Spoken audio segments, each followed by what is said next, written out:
జ్యోతిష శాస్త్రం ప్రకారం ఈ డిసెంబర్ 31వ తేదీ మంగళవారం రోజున మేషరాశి వారు ఎటువంటి శుభ అశుభ ఫలితాలను పొందుతారో తెలుసుకోవాలంటే ఈ వీడియోని స్కిప్ చేయకుండా పూర్తిగా చూడండి.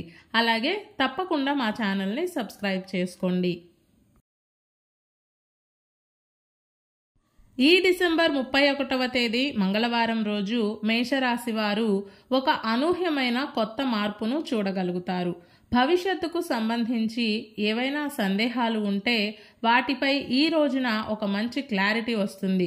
అంతేకాదు ఏదైనా ఒక పని చేద్దామా వద్దా అన్న ఆలోచనలు మిమ్మల్ని ఇబ్బంది పెడుతూ ఉన్నట్లయితే అటువంటి వాటికి కూడా ఒక సమాధానం అయితే తప్పకుండా లభిస్తుంది. ఇంకా స్పష్టంగా చెప్పాలంటే సందిగ్ధంలో పడి ఉన్న పనులపై ఈ రోజున ఒక మంచి క్లారిటీ వచ్చేటువంటి అవకాశం ఉంది. అందుకే మీకు తలనొప్పి తెప్పించే పనులు ఏవైనా ఉంటే వాటిపై ఈ రోజున దృష్టి పెట్టండి. ఈ కారణంగా ఒక మంచి మార్పును చూడగలుగుతారు. మీకు కూడా ప్రశాంతత లభిస్తుంది. ఇటు పూర్తి కాకుండా అటు వాయిదా పడకుండా కనీసం మధ్యలో ఆగిపోకుండా ఏవైనా పనులు గనక ఊగిసలాడుతూ ఉంటే వాటిపై ఈ రోజున దృష్టి పెడితే ఆయా పనులు ఒక కొలిక్కి వచ్చే అవకాశం ఉంది. ఈరోజు మేషరాశి వారికి ఆర్థికపరమైన స్థితిగతులు అన్నీ మెరుగ్గా ఉంటాయి. అప్పులు ఇవ్వడం లేదా చేయడం పట్ల కొన్ని కనీస జాగ్రత్తలు తీసుకుంటే సరిపోతుంది. బ్యాంకు పనులు కూడా సకాలంలో పూర్తవుతాయి. ఈరోజు మీరు ఎదుటివారికి మీ యొక్క సహాయ సహకారాలను అందించగలుగుతారు. సామాజిక స్పృహను కలిగి ఉంటారు. ఉద్యోగరీత్యా బెటర్ జాబ్ కోసం ప్రయత్నాలు చేసేవారికి ఇది అనుకూలమైన కాలం అవుతుంది. నిరుద్యోగులకు ఇంటర్వ్యూ ఒక మంచి పాఠం నేర్పిస్తాయి. వ్యాపార రీత్యా లాభ నష్టాలు సరి సమానంగా ఉండవచ్చు. లాభాలు కూసింత ఎక్కువగానే ఉంటాయి. ఈరోజు మేషరాశి వారికి అందం పట్ల మమకారం పెరుగుతుంది. పర్ఫ్యూమ్స్ని వాడడానికి ఇష్టపడతారు. ఎదుటివారి అందానికి ఆకర్షితులయ్యే అవకాశాలు కూడా కనిపిస్తున్నాయి. ఏది ఏమైనా ఈ రోజంతా మేషరాశి వారికి చాలా వరకు శుభకరంగానే ఉంటుంది. ఇందులో మాత్రం ఎలాంటి సందేహం లేదు.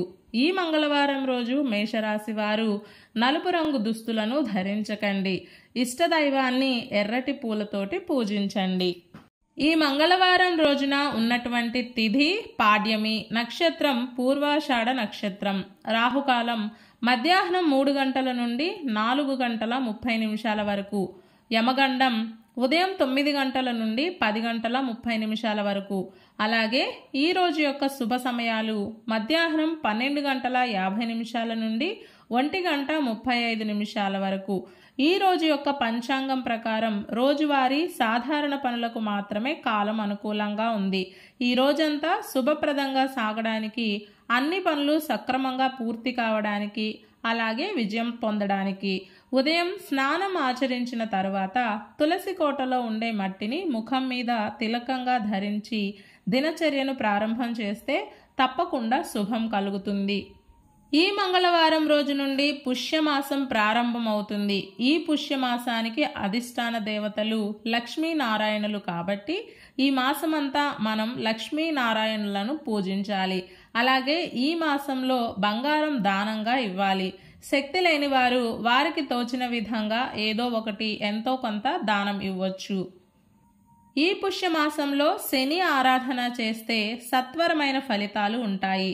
జాతకులకు ఏలినాటి శని, అష్టమ శని, అర్ధాష్టమ శని దోషాలు ఉన్నట్లయితే ఈ మాసం శని ఆరాధన చేసి కష్టాల నుండి బయటపడే ప్రయత్నం చేయండి. అలాగే ఈ మాసంలో చేసే శివారాధన మరియు అమ్మవారి యొక్క ఆరాధన కూడా చక్కటి శుభ ఫలితాలను అందిస్తుంది. ఈ మంగళవారం రోజు ప్రత్యేకంగా సూర్యుడి యొక్క ఆరాధన చేయడం వలన సూర్యలోక ప్రాప్తి కలుగుతుంది. అలాగే అనారోగ్య సమస్యల నుండి విముక్తి కూడా కలుగుతుంది. ఈ మాసమంతా సూర్యనారాయణమూర్తిని ఆరాధన చేసి ఒక్క పూట భోజనం చేసి సూర్య సహస్రనామ స్తోత్రాలను పారాయణ చేస్తే ఎలాంటి మొండి రోగాలు ఉన్నా కూడా అవన్నీ తొలగిపోతాయి.